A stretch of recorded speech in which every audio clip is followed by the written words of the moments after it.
Hello, everyone, and welcome to a new episode of the Horror Countdown podcast.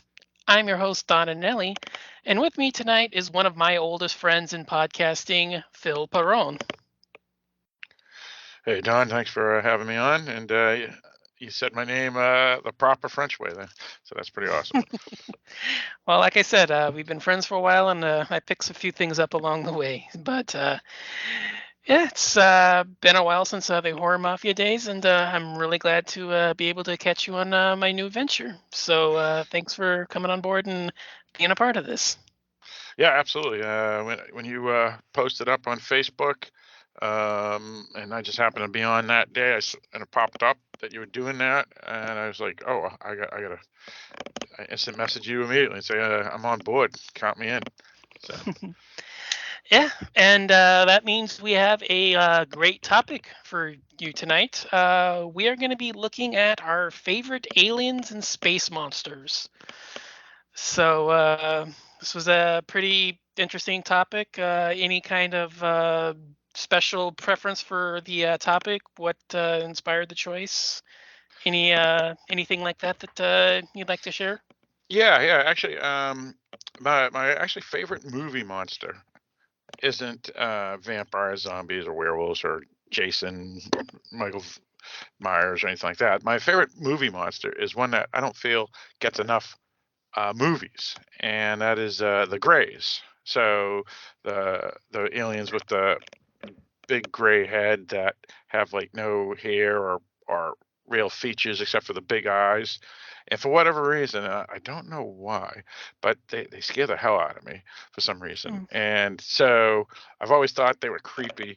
And so anytime I have the opportunity to talk about the Greys, or there's a new Gray movie or alien movie that may have the Greys, even if they don't appear, um, is a film that I always want to check out, even if they're like low budget. Like one of my co-hosts on my podcast, Eric, is a shark horror fan. So any horror film of No. sharks, even if they stink, he'll have to see it. I'm the same way with the Greys.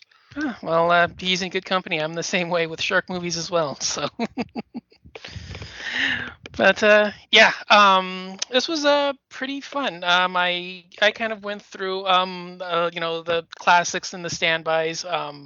I figured that would be kind of the mandatory kind of role for these kinds of films, but yeah, I picked a few obscure, maybe not obscure, but kind of off the beaten path choices to round out my back half, just to kind of enhance kind of a few. No, I wouldn't say underseen or underappreciated, but some that are I picked a few obscure, maybe not obscure, but kind of off the beaten path choices to round out my back half, just to kind of enhance kind of a few. No, I wouldn't say underseen or underappreciated, but some that are I guess you could say punching a little above their weight, but yeah, I kind of figured that this, you kind of had to do, hit the few standbys, but I'm pretty sure this is going to be a lot of fun. So, Yeah, I actually kind of did the same thing, Don. Obviously, there's the common ones that everybody will think of that right. are unbelievable and are on a lot of people's best horror films or best sci-fi films and whatever. But Yeah, yeah, because yeah, that's one of the things is that I kind of figured that this is going to be one of the topics where, strangely, a few of them stand up as all-time classics. oh, absolutely, yeah. Yeah, All-time classics in two genres, right? Horror right. and science fiction. But I did do as you as well. I threw a couple, two or three. Um, not I guess classics or cult films, but films that people may have heard of and may have seen that Right. are some of my personal favorites in the genre. Yeah, that's kind of what I did. So I guess we'll get started with the list. Um, so for my number 10, I went with an oldie but a goodie. Like I said, this may not necessarily be one that a lot of people are going to be familiar with, but I chose It, the Terror from Beyond Space. A lot of people who've seen Alien will recognize a lot of similar beat paths in this one. I'm pretty confident that Ridley Scott saw this. Um, Really fun, kind of a fun little zippy B movie. Basically, a spacecraft lands on Venus, and on the return flight back, realize that there may be a stowaway on board, and it's picking them off one by one. So, kind of like a standard little formulaic kind of a plot line, but it's really fun. I really enjoy it. You don't really necessarily get like the big flashy alien, and it's the man in an obvious rubber suit, but I still really enjoy it. It's fun, it's fast paced. There's a nice little bit of suspense here as to what the alien is, who, if the alien is able to, turn into people, kind of like a shapeshifter role, and kind of develops a little bit of a, is it really you I can trust kind of suspense in the second half, which it kind of propels the movie along. But yeah, I really enjoy it. Again, not one of the highest budgeted films, but definitely one that's worth your time if you're into old school B movies and those cult drive-in kind of affair. Don't expect much. It's influenced by Alien. You're going to see a lot of similarities, but remember, this one came first, so Alien's the ripoff, in a sense. But yeah, my number 10, It, the Terror from Beyond Space. Yeah, if I could um, interject, that is a good pick. And it's funny how you mentioned, the one by one pick off, and so nothing original in that sense and stuff. And yet, you could argue that this was like one of the first ones in the science Right. fiction Yeah. films to do it, right? So now that Right. we're Yeah. we're 2022, when we're recording this, people are like, "Oh, I've already seen stuff like this before," but Right. this Yeah. was Well, the it's film that like a this was the first, right?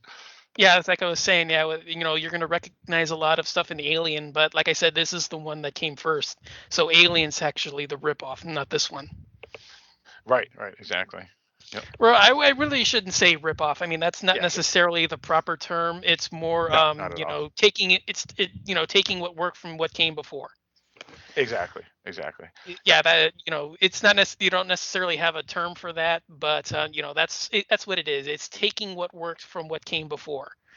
So yeah, like I said, you'll recognize a lot of what this one utilizes in more recent films that are more popular and more prominent, and you're gonna have more exposure. But like I said, remember this is the one that came first. So yep, exactly, exactly. yeah. So it's a good pick. It's definitely a good pick. Mhm. So Um, yeah, you're number 10. yeah, sure, sure. Yeah, so my number 10, I have like a handful of also rans that I can talk about a little bit later. Um, but I decided to throw in, like I said, a couple of the non-classics here, just because they were effective. And this one here, I know, is somewhat controversial because when it came out, people either really liked it or seemed not to. But that was the film Dark Skies. Um, Came out oddly within the past 10 years since we've been both podcasting, and it's oddly a film that has a number of things where it takes from other films. So it takes things from Poltergeist and various other films that we've seen before, and it kind of redoes them here, but with aliens. It's a Blumhouse film. Um, Director Scott Stewart, who also wrote it, and um, it's basically Grays. It's this family that is run by Kerry Russell is the matriarch. They have a couple kids, and the Greys are what appears to be once one of the children. So again, the poltergeist kind of reference, but with Greys. And then there's a big twist at the end. Um, but there's some really cool scenes where you see the silhouettes of the Greys, or there's a lightning flash and the Greys are in the room, or things like that. And so I liked it, probably more so because I just like the Greys, and this one was a really scary one, at least for me. I'm not sure if you're familiar with the film, but I think you probably are, right? Yeah, I saw it once, maybe not too long after it came out. I remember hearing a lot of positive buzz about it. I remember really liking it. I thought there was pretty effective and atmospheric for what it did. I mean, you're right. Some of the, if at least if I'm remembering, right, some of the jump scares with the creatures were pretty effective. I wish I could say more, but like I said, I've seen it once, and if I'm connecting the films properly, yeah, it is a pretty enjoyable film. One I would like to revisit. Just like I said, one that I have positive memories of, but very little else. So yeah, not a bad one. Yeah. Yep.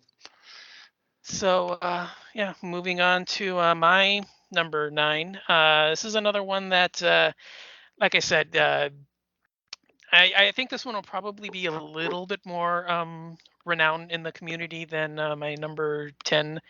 But I went with 2011's Grabbers. Huh.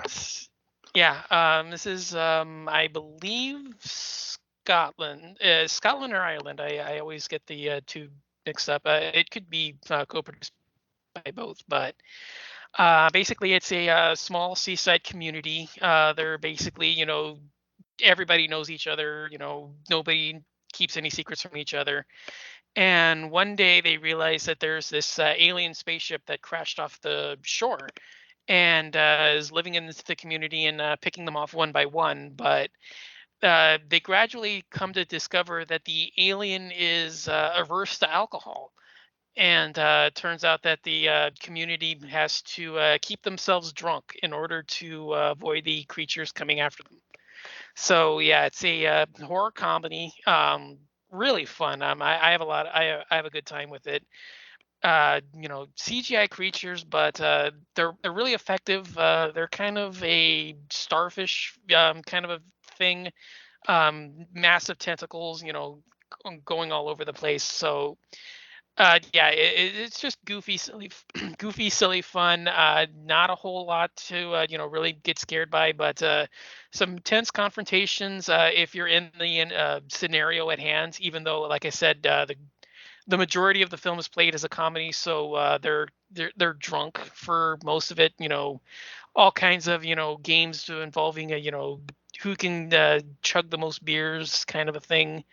Uh, yeah, it's not, not like the best of all time, but it's just one that I have a lot of fun with. You know, go in expecting just a light time, not a whole lot really to you know. It's just like I said, just a fun time. So yeah, it's one that I kind of want to celebrate. So on my list at number nine. Very good. I've not seen this one, but I do remember it when it came out. Now you have me curious. Yeah, like I said, it's more comedy vein. A lot of the film is trying to make sure that they get drunk and they try to stay inebriated, kind of. Um, the creature attacks aren't bad. They're not necessarily played for scares. Although there is like I said, a few tense moments just when they realize that the effect of the alcohol is wearing off and the creatures are targeting them. But yeah, we could do a lot worse than this. You know, I've seen a lot worse. So Nice. Cool. All right. Yeah. So my next one. So number nine. This is another very obscure film. This is probably the most obscure of them all. Um, but it's really good. I listed it as a top horror film of 2014 when Dark Discussions podcast, which is the podcast that my main podcast that I'm a co-host on. Um, I had listed it as one of my top 10 that year. I think maybe in the top five. And this film is from, as I said, 2014, and it's called Alien Abduction. It's a fairly generic title, so that doesn't help its notoriety. It's actually a found footage film. It's basically a family that goes camping, a daughter, a son, and mother, father. And when they're out camping, they see lights, and it's basically an alien abduction film. They have some really good set pieces. There's a mountain tunnel, and you see the grays silhouetted in there. The abductions where the beam comes and takes people away is pretty awesome. The final scene of the film is pretty awesome too, with the camera and what happens to the camera. Um, it's very scary for this genre, specifically for me too, because again I love this genre. Um, and it's a high recommend for me. I think it's the sleeper film on the list, and if more people knew about it, especially if you like found footage, um, would find the film quite amazing, actually. I'm not sure if you're familiar with the film by any chance. Maybe. I mean, like you said, that is awfully generic. It's kind of hard to definitively pick something out unless I know a little bit more, like cast and crew kind of a thing. I'm intrigued. I mean, it sounds fun, and I'm not one of those that turns their nose up at found footage. So yeah, this definitely sounds intriguing. So yeah, I'm gonna take a look at this and see if I can try to find it. So yeah, you've definitely sold me on this one. So yeah, it's definitely going on the list. Yeah, the one thing, if you read reviews about it, um, they say the person that's holding the camera is a boy named Riley, who is has autism, and so Hmm. criticism for it's so in other words, it's a interesting device for that character's personality to want to continue to film when most people in these found footage films would never film. You know, that's always one of the big problems with found footage films is like, why are they still filming?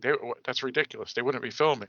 But because of his behavioral health issue, Hmm. it makes it more realistic that Yeah. he would leave the camera on. And so I think they use that as an excellent plot device to make the film feel more realistic than a lot of these found footage films where people would be scratching their head, why are they still filming? So, Hmm. um, yeah, so I felt that was a very good idea, to make it work. Nice. Yeah. I mean, like I said, you sold me on this, so I'm definitely gonna have to look for it and check it out. So, Yep. yeah. Moving on to number 8 on my list. This is another one I kind of forgotten about this one until I started doing some research. And like I said, it's another kind of obscure, low budget one, but I went with 2006's Altered. So I think Phil, with what you were saying about the Greys, I think you might like this one. So what happens is basically the film opens with a group of rednecks who are speeding through the woods, and they reach this cabin, that they own, and pile into the cabin and unfurl a massive alien, probably around like 8 to 10 feet.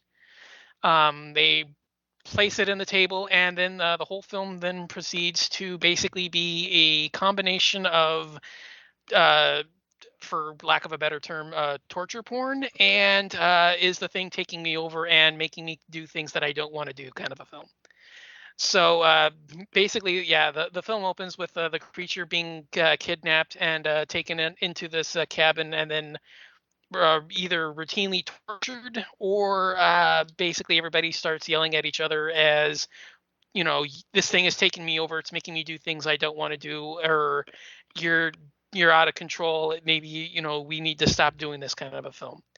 And it's really fun, pretty more much more effective than the premise makes it out to be. uh basically it's a, everybody's, the group of friends are basically trying to convince the one to stop, but he's convinced that the alien is making him do things, and then things spiral downhill from there, and the creature gets loose and starts, doing what it's doing. So yeah, it definitely has a, low budget streak through it. The creature looks pretty cheesy. There's like no real sense of illusion from the fact that it's just a man in a suit. But yeah, this is a lot more fun than it has any right to be. It's kept pretty serious, so it's not goofy comedy or any kind of, like what I was saying with Grabbers. And that's kind of the main separating point between the two, because they're kind of close in my ranking, but I separate them because Grabbers goes more for like just, cheesy silly comedy, but this one takes itself a little bit more seriously and has a little bit more. I think the premise has a little bit more to, it, it's got a little bit more going for it, I should say, and I really enjoy it. It's not, like I said, one that not a lot of heard about, and I almost even overlooked it if it wasn't for me doing research on the topic. But yeah, if you can see it, it's definitely much better than you think. Go ahead and check it out. For me, it's number 8, and it's called Altered. Yeah, and that's from 2006. You said, right? 6 or 7. I'm pretty Yeah, sure it's 6 over 7, but I one of those conflicting dates. So yeah, yeah, it's either 2006 or 2007. yeah. I actually have this disc, this movie on disc, and I've seen it.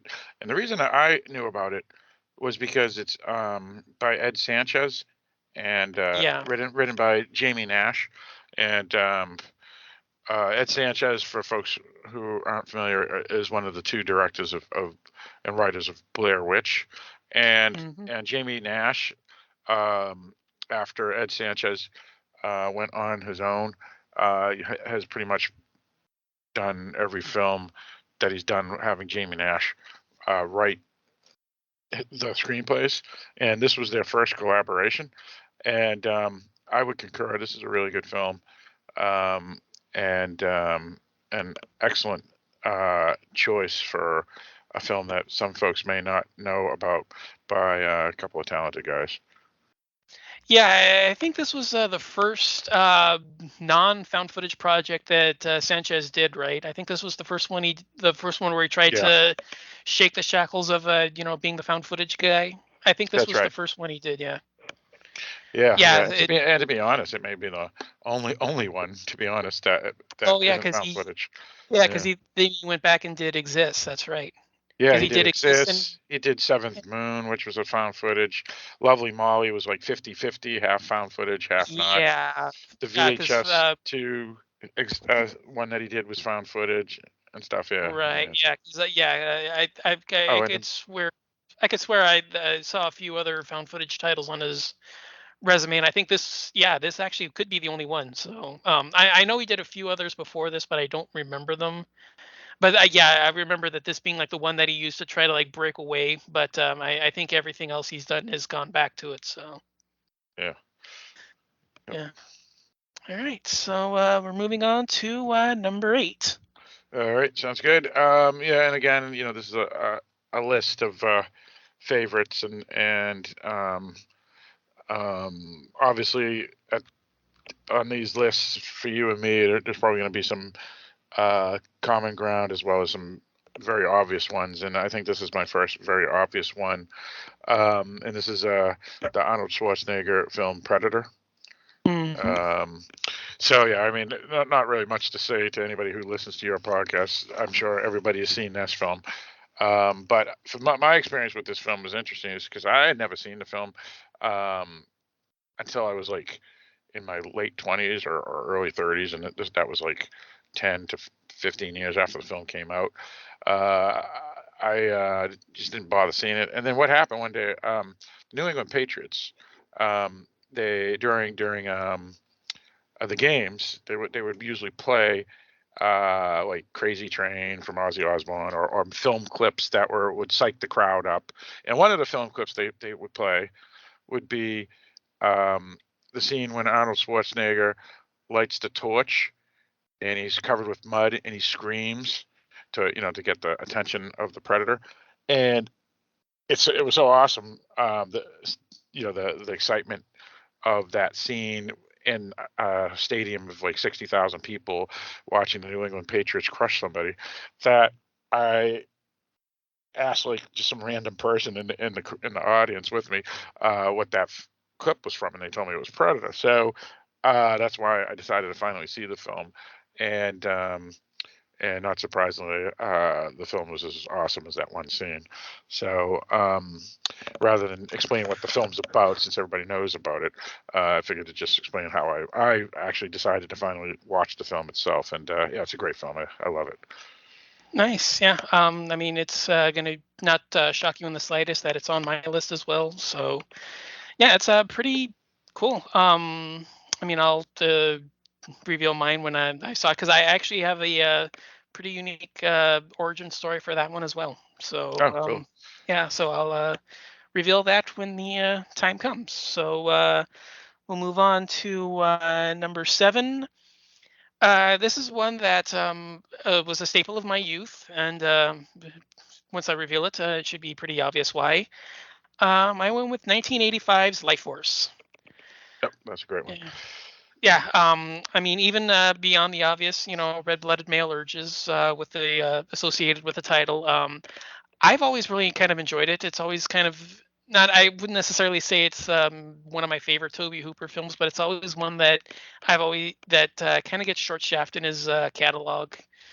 I mean, it's not as good as Texas Chainsaw or Eaten Alive, or even I still say that Funhouse is a little better than this, but it's not as bad as kind of like the stuff he churned out towards the end of the end of the 80s, into the 90s, and the last few things he did. It's kind of the not necessarily forgotten one, but it's overlooked, and I've always liked it.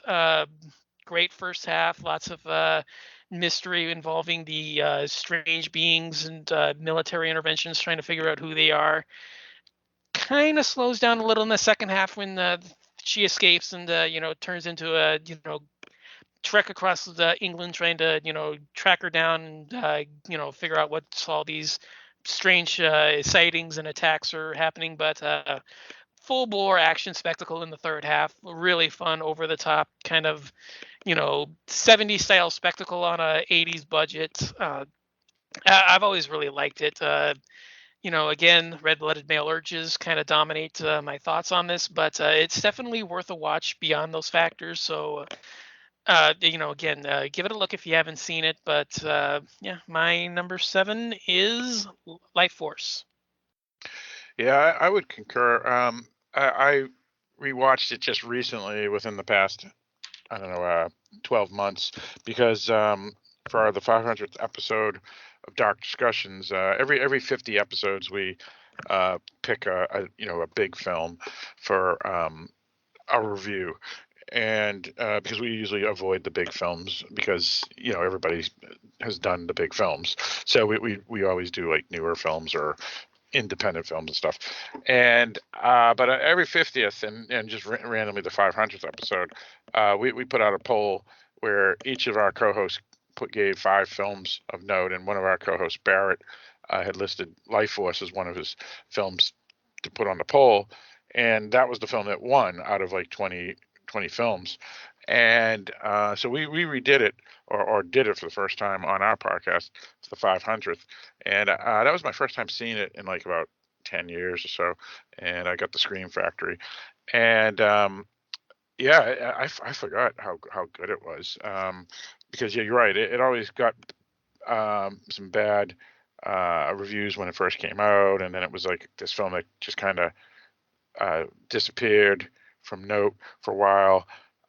But um, it was always a film I remembered for the same reasons you did, which was Matilda May, the B movie aspects of the blood and boobs and the crazy vampire zombies or whatever, and the outer space stuff. And so it was always a film that I would never forget because of that. But rewatching it, and oddly as our 500th episode, um, I was highly happy to have rewatched it because it is a great film. So I would concur.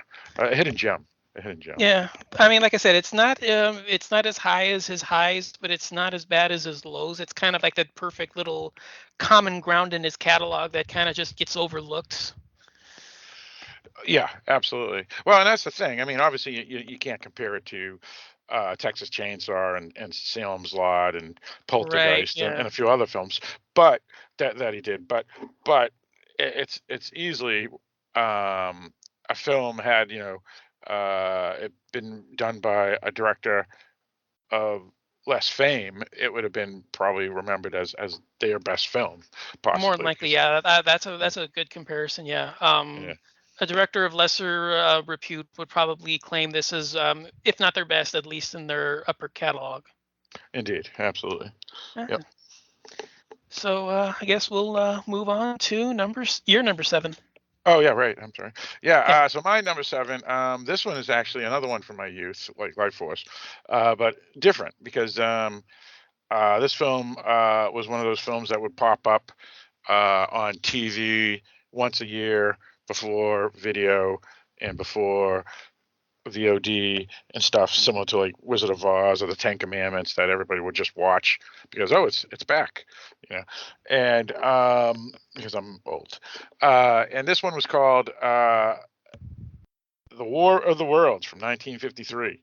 Um, it was a film that every so often would pop up on the Boston or New England areas movie loft, which was a, a Channel 38 uh, station that show that would feature a classic film weekly, and so they would have like Taxi Driver and Poseidon Adventure and things like that. But they would also have War of the Worlds would pop up, and then of course it would pop up every so often on Channel 56, also in Boston, Creature Double Feature, which was a Saturday afternoon thing where they played two monster movies um, back to back. And this one always was one of my favorites. I was obviously familiar with the source material by H.G. Wells. I was always known about the Orson Welles version from the radio. This one here had aliens that were very similar to the Greys, and the scenes in the farmhouse were just fascinating. Watching the city, New York City, or LA, I forget which. I haven't seen the film for about 2 years now. Being collapsing as the apocalypse is coming and the aliens just taking everything over. The design of the alien ships, as well as the aliens when you do see them just briefly, and of course the sound effects.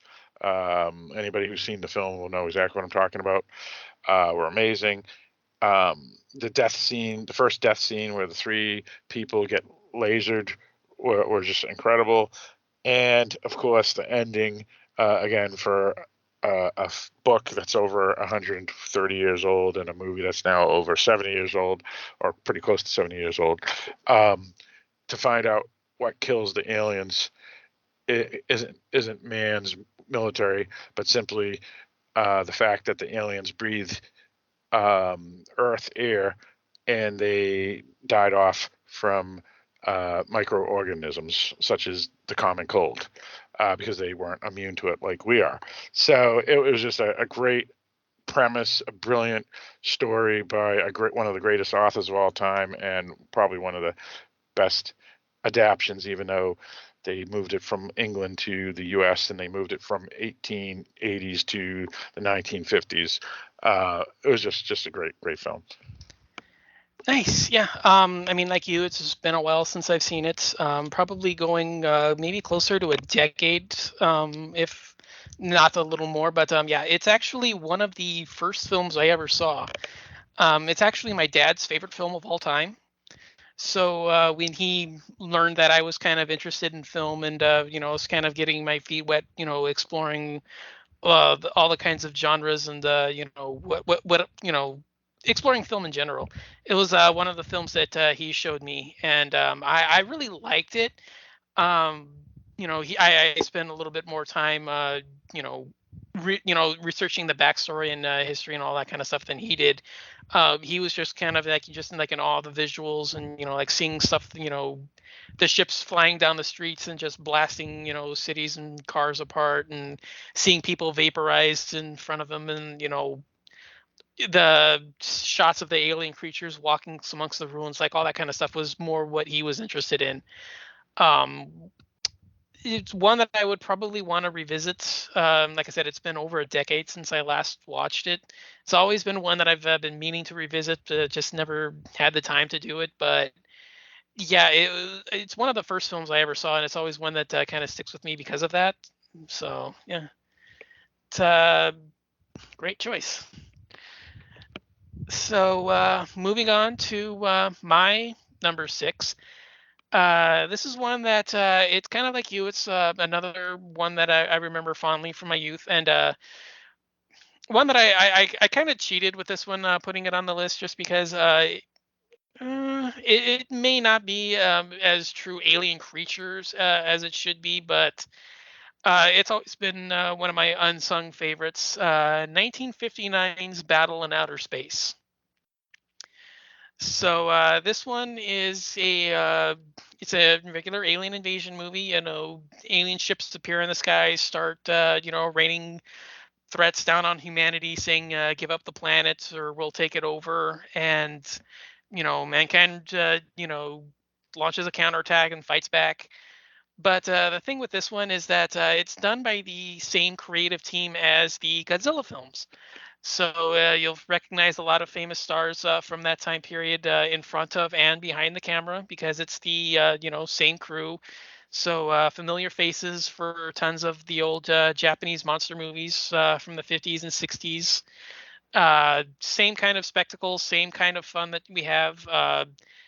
I kind of felt a little weary about including it, but there is a sequence in the film where you do get to see the aliens, so I do count it. Like I said, kind of a cheat because you only see him in 1 2 minute sequence, but good enough. But yeah, it's just old school monster movie fun, just without a monster in it. So may not be as fondly remembered or prominent in the community as some of the other Toho's giant monsters, but like I said, same kind of attitude, same kind of fun, same special effects.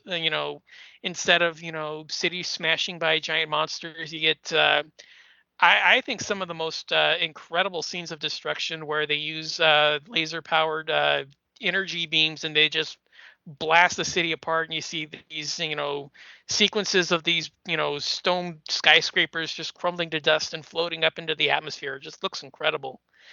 Uh, Kind of cheesy, yeah, some of the scenes haven't aged well, but definitely a lot of fun, definitely one that I've always really enjoyed. Not, a cheat because you only see him once, but for me, one of my all-time favorites. Definitely worth a watch if you enjoy those Japanese monsters from the 50s and 60s. So for me, number six, Battle in Outer Space.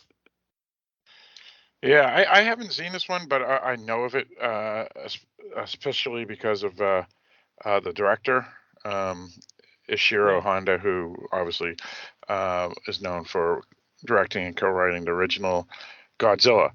So it's always been a film that I was curious to view or check out, but I just haven't. Mm. But now that you've actually recommended it, never mind the fact that I knew about it because of the people involved. I'm definitely curious to see it now. Yeah, it's the same kind of a film. Just they just turned their special effects budget to spaceships and military vehicles instead of constructing a rubber costume. So Yep, yep, exactly. Nice, nice. mm. All right. So moving on to your number six. Oh yeah, yes. Yeah, my number six. This one really isn't a horror film, um, but it's a film from my youth. I saw it when I was 7 years old at the theater, a good 5 or 6 times, as well as even at the drive-in. Um, and a couple times, my parents offered to let me see this film or Star Wars again because they came out basically at the same time. And I would always choose this film because I just loved this film as a kid. And I did rewatch it earlier this year because I was trying to get my own children to see it. Um, but it was a little bit slow for them because it's more of a drama at first before the interesting stuff begins to happen. And and oddly, I was younger than my oldest, who's 8, and just a year older than my 6-year-olds when I saw it, and I loved it back in those days. And this film is called Close Encounters of the Third Kind. Obviously, a well-known film, directed by Steven Spielberg, numerous awards that it received because of special effects and things of that nature. Uh, the film was written by him, though he did get help from a bunch of other screenwriters that assisted him, even though they didn't get credit. They did it, as a friend thing, like Paul Schrader, who directed numerous films as well as write the film Taxi Driver. Um, the film stars Richard Dreyfuss, who oddly just fell into the role because it was turned down by Steve McQueen and a couple other major actors, and it kind of made Richard Dreyfuss's career because besides Jaws, if he hadn't done this film and a few others, he would have probably been forgotten. Um, the film is filled with grays, um, but unlike in a lot of gray films, the grays are actually not evil, but they are doing things that are mysterious and odd and a mystery. And that mystery and what's going on and why things are happening to our lead character are itself, if not scary, definitely somewhat disturbing, because you watch his mental health deteriorate. But all in all, it's a marvel, fantastic special effects, great um, location, which is Devil's Tower in Wyoming, where the film ends, and probably definitive um, alien film that's straight science fiction without the horror, and one of the films that put Steven Spielberg on the map. Yeah, I've seen it a couple of times. I probably have a little bit more positive things if it was a true genre fair, but I still enjoy it for what it is. Not my kind of thing. I mean, it's like what, almost 3 hours, Yeah, and pretty much it. yeah, that's not really my kind of thing. I'm a little bit more of a popcorn hour and a half kind of a guy. But yeah, I still really enjoy it for what it is, but it's just one that I'm not really driven to just because it's a little outside of my comfort zone and my interests. But yeah, I still respect it for what it is and don't think badly on it. But yeah, solid choice. We'll move on to my number five. This one kind of a um, weird one for me, for my taste. Just a not necessarily one that I think a lot of people would who know me would think of for one of my favorite films of this type. But I went with 1998's The Faculty, and yeah, I'm not really a huge fan of the late '90s, teen horror, scream, urban legends kind of a crowd. I like a few films here and there, but I'm not like massively diehard, attracted to them kind of a thing. So um, I I realize this one isn't necessarily one that I think a lot of people would know me for who know me would know that I like this film as much as I do. I really enjoy it. Great mystery, fantastic setup. Love actually a few times where some of the callbacks and allusions actually work. One of my favorite things is or I should say real fast for those that don't know, it's a group of high school students in a small town. I believe it's Nebraska, but it's been a few years since I've seen it, so I don't know for sure if that's actually Nebraska or if I'm just remembering a different film. But small town in the Midwest, nonetheless, who gradually discover that their teachers are being replaced one by aliens, and it's basically a plot to overthrow the world, kind of a thing. So a lot of stars in the day, a lot of people that went on to bigger and better things. It's actually done by Robert Rodriguez. I think this was the follow-up project from Dusk Till Dawn, if memory serves. So yeah, a lot of flashy mainstream kind of Hollywood set pieces here, but I've always really liked it. Like I said, some of the callbacks are great, including one of my favorite conversations where uh, everybody is kind of arguing over who's the alien and who's not. And they realize, one of them brings up the point, well, why would they, invade small town America? Why not, why are they doing it here? And somebody says, well, how would you, if you were an alien, how would you take over the world? Would you sneak in through the back door? Or would you, Independence Day, blow up the White House?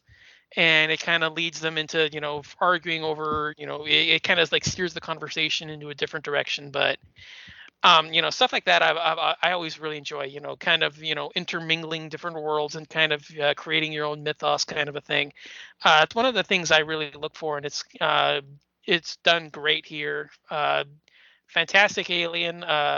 Love the finale here. Great, kind of a stalking kind of a confrontation in the school gym that's pretty effective for what it is. But yeah, I've always really liked this one, and it's one that like I said, not a lot of people would think I'm as big a fan of it as I am. But it's always one that stuck out for me in that scene, and it's one that I really enjoy, and I would recommend it for people that kind of.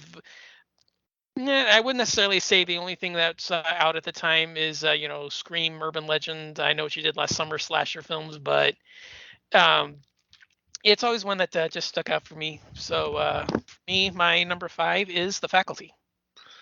Well, it's interesting that you mentioned Scream and I Know What You Did Last Summer and various films like that because it is this one's also written by Kevin Williamson as well. Yeah. Uh, so that's kind of interesting. Yeah, I actually have seen the film. I actually saw it back to back with Disturbing Behavior because it was those were two films that I heard were kind of like science fictiony, alien type stuff that I wanted to see and I had never seen, and I knew they were more like you know um, uh, that '90s type film, horror film and whatnot that people poo pooed. Um, but um, but like you said, the cast is pretty awesome. Great director, great screenwriter, um, and I bought the disc and watched it and stuff and it is a pretty solid film. It's a really fun film too, and a great film to pop in, especially if you're in your 20s. This is a great film. Like if I had known about the film back when I was in my early 20s, it would have been a film that I would have brought over to my girlfriend's house and say, "Oh, we got to see this film. This is a great film. You would like this film. It's a fun film." So it's definitely a good choice, um, Hmm. and one of those films that people may have forgotten that are worth a second look. Nice. All right. Yeah. Moving on to your number five. Yeah, yeah. This one I actually saw it theaters in 2002 when it came out, um, and I wasn't necessarily um, sure how it was going to be, but I did like the director at the time. He had hit it out of the ballpark pretty much. His follow his films prior to this one, but this is probably my favorite film by him. And again, because it's aliens and the Greys and stuff. Even though now some people are saying that there may be a different monster that was actually being referred to rather than the aliens. But this film is M. Night Shyamalan's Signs. It was actually the film that made me like Mel Gibson, because prior to this film, I was never really a big fan of Mel Gibson. Um, and then I saw this film, and he was pretty awesome. I got a new opinion on him based off it. Obviously, it also stars Joaquin Phoenix, um, and in a role that kind of jump started his career. And I love the location and the setting and the use of crop circles. The film was really um, scary, I thought, and it also had enough funny moments that fit into the story without it being a comedy to give some levity at points. The monsters were pretty awesome. There's some really great movie lines from this.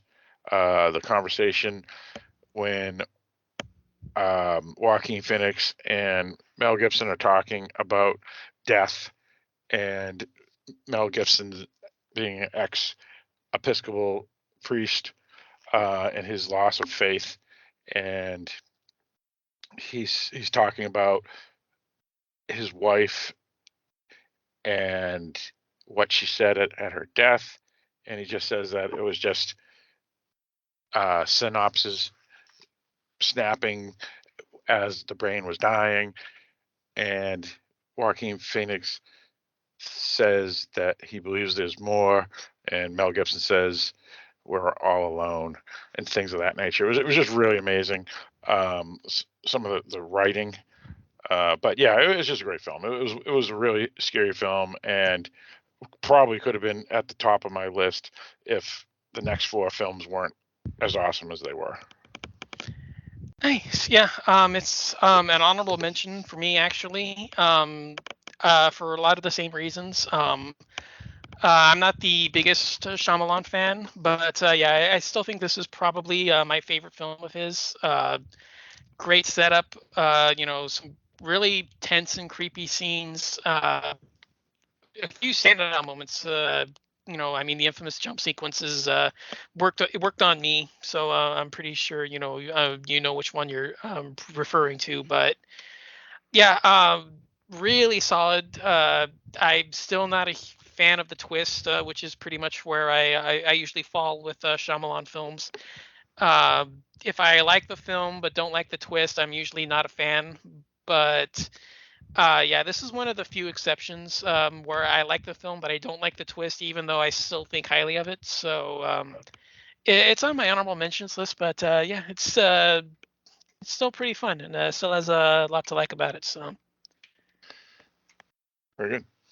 yeah. Moving on to number four. This one should be no surprise. 1979's Alien. So you know, I mean, I really don't know what else to really say here. It's mandatory for pretty much, I guess, most of these kinds of lists. Placement may vary, but I guess I should say that for me, I have it at number four. Just I really struggle with the final third of this, and I think it's because there's so much going on in that section compared to how sedate and measured the first two thirds of it are, that it kind of feels just like a little jarring, where it just appears like, the alien just, appears unnaturally and just, I guess, just starts in, picking the squad off. And it just feels like it's rushing to, knock them off rather than, building them a little bit more, methodically and measuredly. And it's kind of it's a weird feeling for me, but it's just one where I've never really liked that it switches gears so frantically compared to the first two thirds. But it's just such a small complaint, and it's like I said, so weird that I'm not really that mad at it. I mean, what else can you say about it? It stands the test of time. It's still a milestone. It's still a classic, horror, sci-fi, whatever kind of genre you want to put it into. But I guess for me, it's just like I said, the final third of it is just a little too frantic and rushed for me based on what came before. But other than that, absolutely classic and still has a lot to like about it. So All right, sounds good. Yeah, this will be on my list anyway, so I'll talk about it when I get to it. Um, but yep, good choice. mm, All right, so my number four, right? Okay, so this is 2014 film. I saw this at theaters. I was going to see this at theaters no matter what, because it includes a lot of big names that I love. Um, and basically, the director, Doug Liman, the screenwriter, Christopher McQuarrie, the stars includes Tom Cruise, but also my favorite actress of all time, Emily Blunt. And this film is 2014's Edge of Tomorrow. Um, it's just an absolutely phenomenal movie. Doug Liman is like one of my favorite directors. He's one of those always overshadowed directors. He has so many great films, but then he has a couple of lemons here and there. So for whatever reason, he just never he's not as known by as many people, but he's had some really great films like Swingers and Go and a few others. And this film here is a masterpiece. Tom Cruise is absolutely awesome in this. Emily Blunt is phenomenal. The film is basically alien invasion, and it's during the war, and it takes place in the UK. And basically, Tom Cruise gets his character gets stuck in a time warp, and the reason for that is the aliens. There's a couple of the aliens that have a ability to bend time, and that's one of the reasons why they have so much ease to take over the Earth. And when he kills one of them, or one dies, and its blood falls all over him, it puts him into this loop. And then there's a big twist where this hero, played by Emily Blunt, and he discovers something about her and whatnot during these time loops, and eventually he and her have to break, I guess, the chain of command and try to kill the alien queen or alien king on their own. It's a lot of action, a lot of great science fiction, a lot of great alien fights and battle scenes, special effects, and Tom Cruise and Emily Blunt are absolutely phenomenal in the film. Highest recommend, and I think it was listed. It was one of the three that year that the film came out. Do Ex Machina and Gone Girl came out the same year, and these three films, Edge of Tomorrow, Gone Girl, and Do Ex Machina, uh, or just Ex Machina, I think it was called. We were arguing our podcast which was the best genre film of the three, and I think Ex Machina won out, but but this one as well as Gone Girl were honorable mentions, and I recommend. yeah, if I wanted to do a little bit more of a sci-fi take, I definitely include this one. I'm a huge fan of it as well. I think outside of maybe one or two of the Mission Impossible films, this is actually my favorite Tom Cruise film. So yeah, Absolutely, yeah, I could see that. yeah, yeah. I haven't finished off the franchise as it is, so maybe it may shuffle. But I think outside of one or two in there, this is my favorite Tom Cruise film. Yeah, it's really highly recommended. I do like the twist. I do like the setup. The action is and maybe it's a little bit too over the top and mainstream, but I don't mind it. It's a really fun time. So yeah, I'm a huge fan of that one as well. Yeah, and it was really cool seeing it by Bill Paxton in it too. He had a Oh yeah, I forgot. Yeah, yeah, he has a fun little scene in there as well. Yeah. yeah, as the drill sergeant. Yep. Right. Yeah, the one that's trying to toughen him up when he first arrives. Yeah, it's pretty fun. Yeah, yeah, exactly. Yeah. So moving on to number three. Again, this is another one that kind of has a mandatory placement on these kinds of lists. 1979 or 78, sorry. 1978's Invasion of the Body Snatchers. Again, not one that I can really offer a whole lot of commentary or critique of. It's just absolutely amazing. The suspense in this one is probably, I'd say, second to none. Just the paranoia, the madness, the just hysteria that surrounds the first two-thirds of this are amazing. uh, Love the alien special effects that they do in here.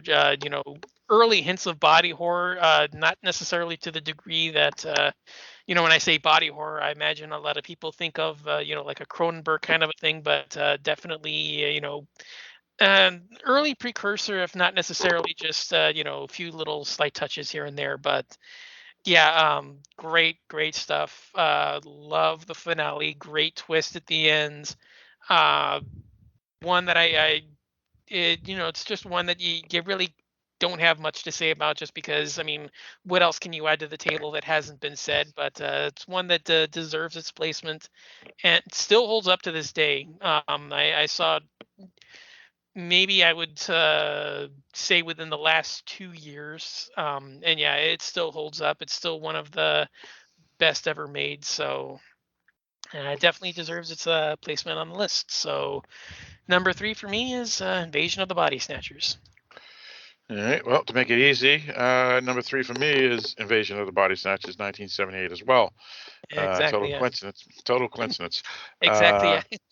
yeah, but since it's at the same spot, I can talk about it right now. And yeah, my feelings is exactly the same. This is like one of the scariest films you'll ever see. Another thing that makes it really scary too is the five lead characters, and they were pretty big actors at the time. Donald Sutherland, Brooke Adams, Jeff Goldblum, Veronica Cartwright, and Leonard Nimoy were all people that you liked. And so if they did get taken over by the aliens, you do feel the loss for them because you like those characters. And so not only is it scary because of the what happens, but it's scary because the characters you actually like and you don't want them to die. So this isn't like a slasher film where it's like cheering on, kill them, so that's one thing. Also, the special effects were absolutely phenomenal, um, and what how the pods become their clones, um, and then the half dog, half person thing. I mean, it's just a great film. It's one of the scariest films I saw. I was lucky to see it when I was like 10, 11, 12 when it came on Mhm. cable, and my parents was one of the few R-rated films my parents thought it was okay to watch because I was into these type of films, and I had liked all those science fiction films from the 50s, and this is a remake of one of those, and it is a great choice and a great film, and Yeah. um, the Scream Factory version of it has a lot of good extras on it too. So I'm right Oh, there with you. nice. Yeah. I still have to upgrade. I'm still on the collector's edition DVD. Oh So yeah, yeah, yeah. So I still have to upgrade. But yeah. I mean, if we haven't convinced you, we both have it at number three for a reason. So yep, absolutely. All the listeners should understand that. Yep, yeah. And you mentioned the fact that this is a remake. Not that it's on my list, but special mention to the original. That one is also worth a watch as well. yep, Yeah, definitely. Definitely a remake that's just as much fun, just as good as the original. So yep. Absolutely, absolutely. You could actually even argue that it's better because the special effects are just phenomenal. Of yeah. the garden scene when the pods are taken over. I mean, it's just Right. Yeah. unbelievable. Yeah, Yeah. yeah, It's like I said, it's always one that was mentioned as the quality remake for a reason. So I'm just yep. saying the fact that the original, you say that the original is still worth a watch as well. Oh, for sure, absolutely. Yeah, yeah. And that one actually just came out on a new disc by Olive. Uh, and it's a really good copy of that. Um, one last trivia is that Patient Zero. If you listen to the commentary, the director Philip Coffin, he talks about it. Is this priest that's on a swing set, acting a little just weird, just sitting on a swing set, swinging back and forth. And that actor that plays it is a friend of Kaufman and did it as a favor. Was Robert Duvall. So Yeah. yeah, so that was pretty awesome. Yeah, I got that too. Yeah. I mean, I have I assume that they ported the commentary over. Yeah, I caught that too. It's kind of a fun little twist. So yeah, if you catch him, if he looks familiar, yeah, that's kind of the reason why. Yeah, indeed, indeed. By the way, Robert Duvall is my favorite actor of all time. I love Robert Duvall. So Same. So moving on to number two, for me again, like I said, these should all be no surprise. 1982's The Thing. Um, so this one, I realize that there's kind of a reason why it's number two. This is for me in my top five favorite genre films of all time. It's just a masterclass. I mean, if you thought the tension and paranoia and Body Snatchers was high. I mean, it's just ratcheted up even more in this one. Special effects are just absolutely jaw dropping when you first see them. I mean, I could list highlight scenes, and that alone would be enough. But uh, you know one of the greatest jump scenes of all time. Just amazing special effects, great score, great script, great tension. I mean, it's just great for a reason. So I mean, it's one of those. I mean, I don't know much what else more to say, but number two for me is The Thing. all right, sounds good. And to make it easy, coincidentally, again, my number two is the same. The 1982 film The Thing. Absolutely phenomenal movie. Um, my favorite John Carpenter film. I like it better than Halloween. Yeah, same here. Um, I love the short story, or not. Let me rephrase the novella that it's based off of by John W. Campbell, who goes there. It's a great story. This adaptation of this um, uh, is it's a little different, similar to the original, The Thing from the Other World. That was the original movie from 1951, I think. But it still follows the story by Campbell pretty well. The screenplay is by Bill Lancaster, who was the son of Burt Lancaster. But it was one of those films that um, even with the profanities.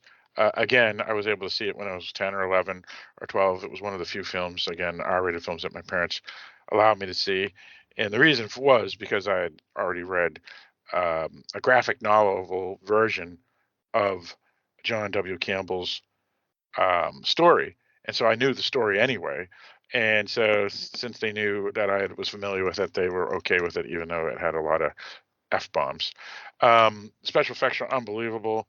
Um, the paranoia again, um, just a great idea. The whole concept. Again, goes all the way back to John W. Campbell's story. But the one thing that Lancaster added that I thought was really amazing and interesting was it starts out at a Norwegian Arctic base or Antarctica base rather than in the U.S., which is how the story in the um, in the novella starts out with, and I love that adaptation, adding that, and then going to the Norwegian camp to see what's up, and then what they find there. So just a great film, one of the best of all time, I think. Never mind in horror or science fiction. Yeah, agreed. I mean, like I said, it's in my all-time top five. So yeah, great, great stuff. So I'm pretty confident after tying on the last two that our number ones are going to be different. Yeah, yeah, I'm pretty confident on that. But if you've been paying attention, you'll notice that one film of his that he mentioned. I said I'd talk about it at a later point. For that's right. me, That's right. yeah, yeah. And your number one is also one that I talked about earlier. But for me, my number one is Predator. Um, There you go. yeah. So like I said, not much else to tell, but for me, I actually first saw this in college. This was actually my very first date that I ever went on. Oh, nice.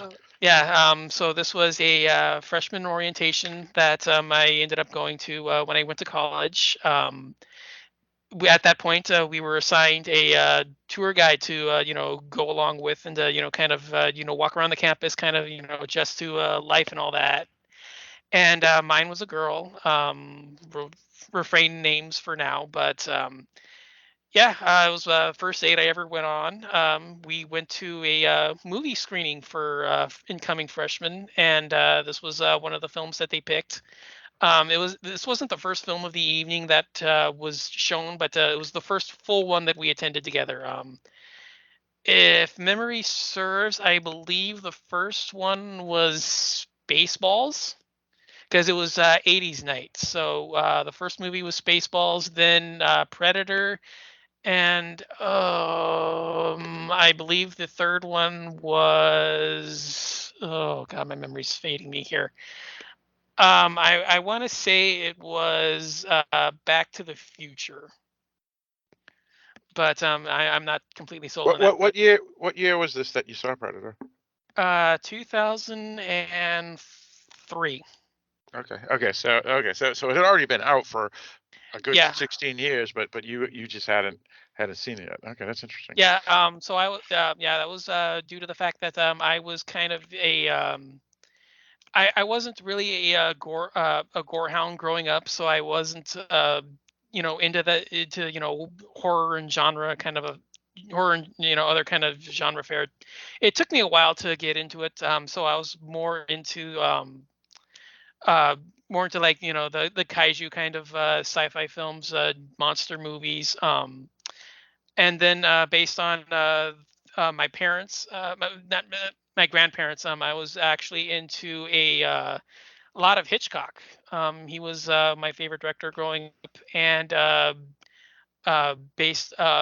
My grandmother loved Hitchcock, so I watched a lot of his stuff. And then my grandfather, he was into John Wayne and westerns.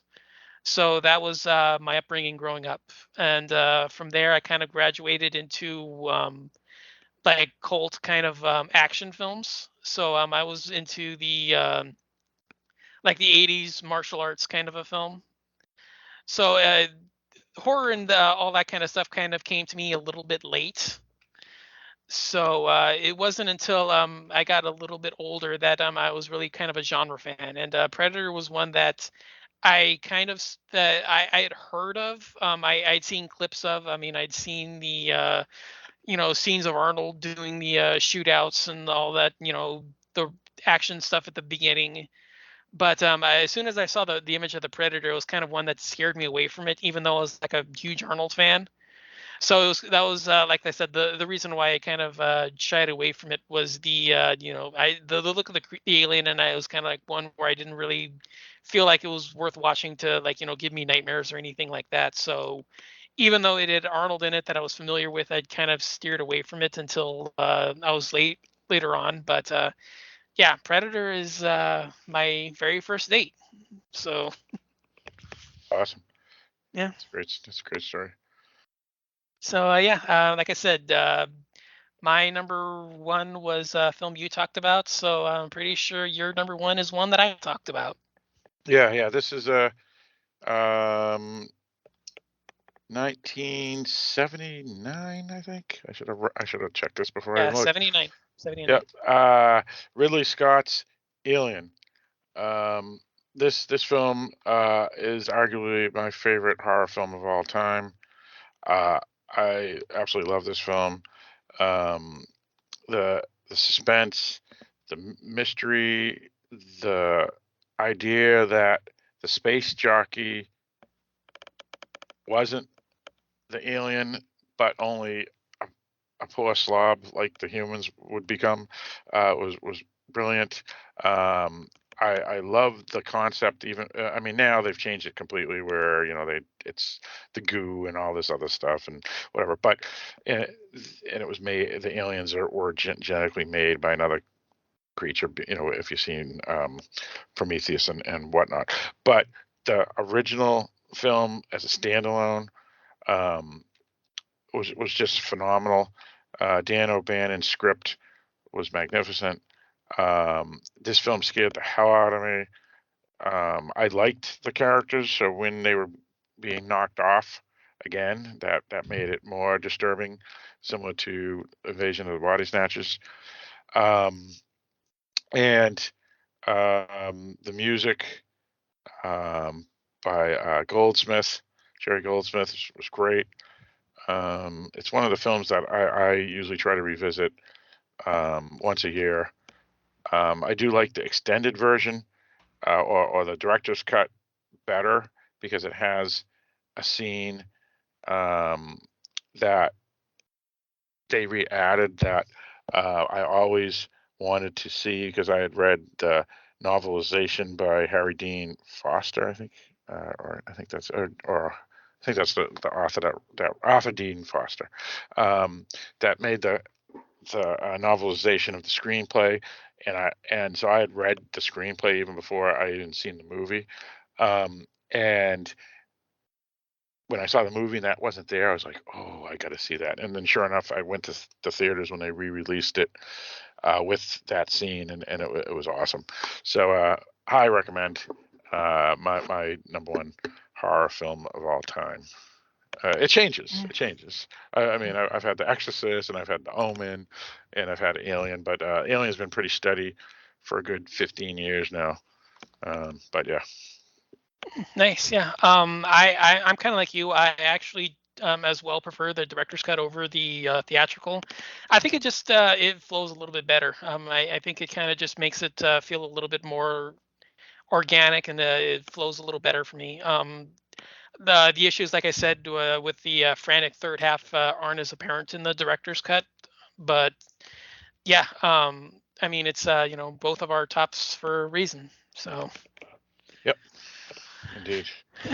So I guess before we head on out of here, if we have any honorable mentions we want to shout out, just to bring awareness to them, anything close but didn't make it, kind of a thing.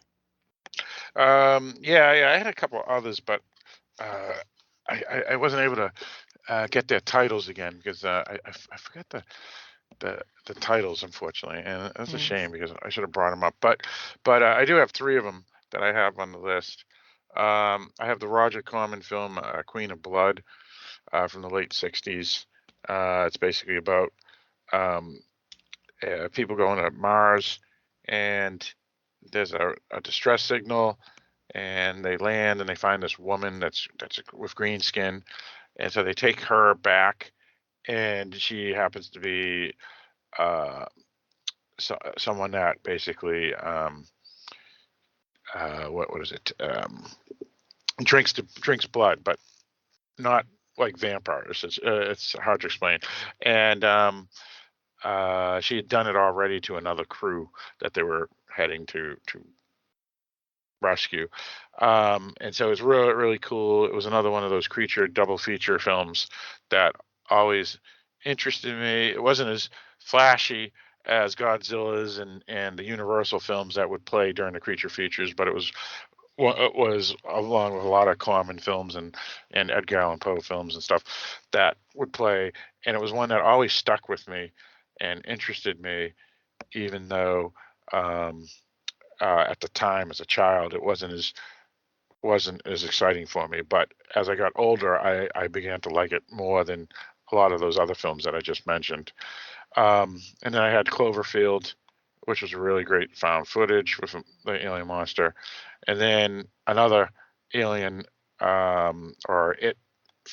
Your number 10 ripoff, Planet of the Vampires by Mario Bava.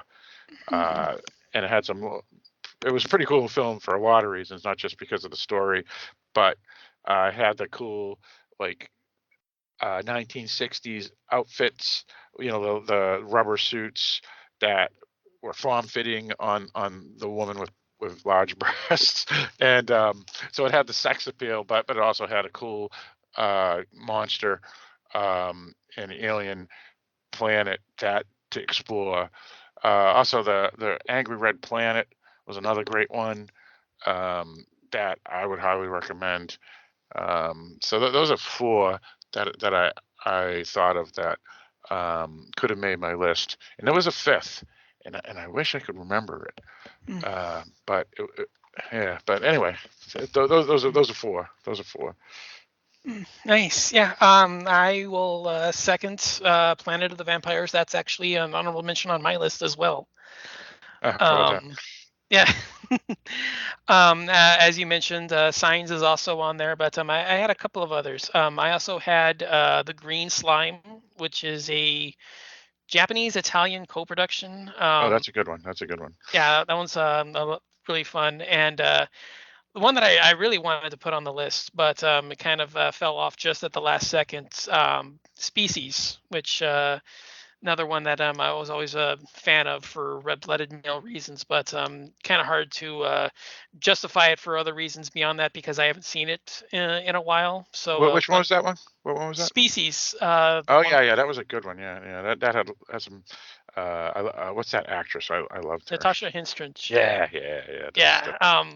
Like I said, it's been a while since I've seen it, so it's one that I kind of remember for those reasons, but not much else. So I'm gonna have to revisit it soon. So, but yeah, like I said, you mentioned Signs, which was another one on my list. So yeah, I guess that wraps things up. So yeah, thank you so much for joining me. This was a lot of fun, like it always is. Yes, yes. Absolutely. If you want to do it again, let me know. I know you said you like Alfred Hitchcock. I would gladly do top 10 Alfred Hitchcocks. I'm right there with you. I love Alfred Hitchcock. Never mind so many different other topics that we could probably choose. So Yeah. I'm always willing to come back the next round. Cool. You're definitely on the list. But until then, why don't you let people know where they can find you? Let them know what you're about and what you're doing. Yeah, sure. Yeah, so I'm a co-host from the Dark Discussions podcast, which is a weekly podcast that reviews, critiques, and dissects one film a week. Usually genre stuff, so horror, sci-fi, thrillers, fantasy, things like that. Mostly on the scarier side. Um, the podcast can be found at darkdiscussions.com, which is a website that has multiple podcasts. Which Don, you appear on podcasts a lot with Mike Merriman and his podcast. You're always a guest Hmm. host on some of his, so you're actually on the network Yeah. through him.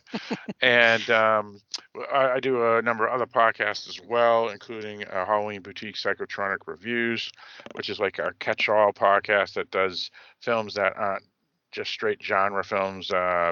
We've done disaster films, and during Pride Month we did lesbian art house films, and then we do reviews of scary books and interview some directors of indie horror films on that podcast.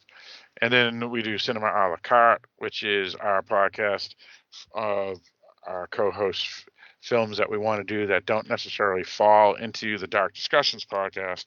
And then we do a bunch of TV podcasts as well. So for right now, when we're recording this podcast on July 19th, 2022, we're doing Bullets, Brothels, and Bots, a Westworld podcast based off of the HBO uh, series.